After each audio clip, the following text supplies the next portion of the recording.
Ferry Finance, le rendez-vous des acteurs de la finance au Sénégal, a tenu sa deuxième édition ce 19 septembre sous le thème « Comprendre la finance islamique, définition, réglementation et impact social ». La rencontre a permis d'explorer l'impact de la finance islamique sur l'économie face aux besoins spécifiques du marché sénégalais et au-delà. Au cours des échanges, les principes fondamentaux de la finance islamique ont été passés en revue. Pour parler du cadre juridique et réglementaire pour l'exercice de l'activité de financement islamique, je pense qu'il faut convoquer les dispositions de la loi bancaire, notamment en son article 56, qui a prévu des dispositions pour faciliter l'exercice de cette activité au sein de l'Union économique et monétaire. À côté, il y a des instructions de la Banque centrale. Il y a les instructions numéro 03 et les instructions numéro 04 qui un peu fixent les conditions et les techniques pour l'application ou l'utilisation de produits adaptés à la finance islamique. Il y a également un guide qui a été élaboré récemment par la Banque centrale et qui concerne les contrats types sur les produits et services offerts pour la finance islamique.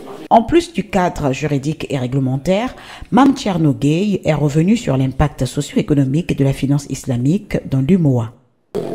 Une donnée est à retenir, c'est notamment le nombre de comptes d'épargne qui ont été ouverts pour accueillir des produits et services de la finance islamique, qui se chiffre à 218 000 et quelques au niveau de l'Union.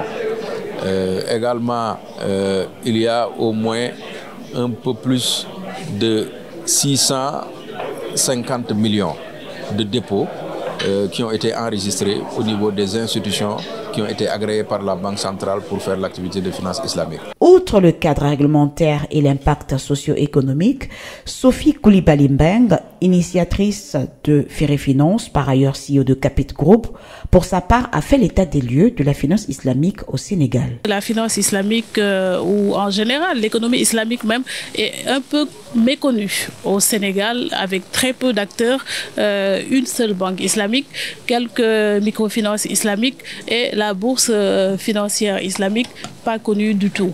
Et les assurances islamiques Takaful également sont un sujet que nous avons abordé aujourd'hui mais qui n'est pas très connu, nous l'avons vu et ça c'est un constat pour dire qu'un véhicule de financement innovant qui fait ses débuts au Sénégal et dont les pratiques, en tout cas l'écosystème et les acteurs sont encore peu maîtrisés et pas connus avec des débuts de régulation, un début de réglementation en tout cas, qui essaie de s'adapter aux pratiques, mais il reste beaucoup encore à faire dans le domaine de la finance islamique au Sénégal. Mode de financement peu connu et mal compris, face à la problématique de la méconnaissance de la finance islamique, Moustapha Baldé, docteur en économie, option marché financier et finance islamique, enseignant-chercheur à l'université Gaston Berger, a suggéré quelques recommandations. Pour promouvoir la finance islamique au niveau de l'Afrique, particulièrement dans la zone UMOA ou au Sénégal.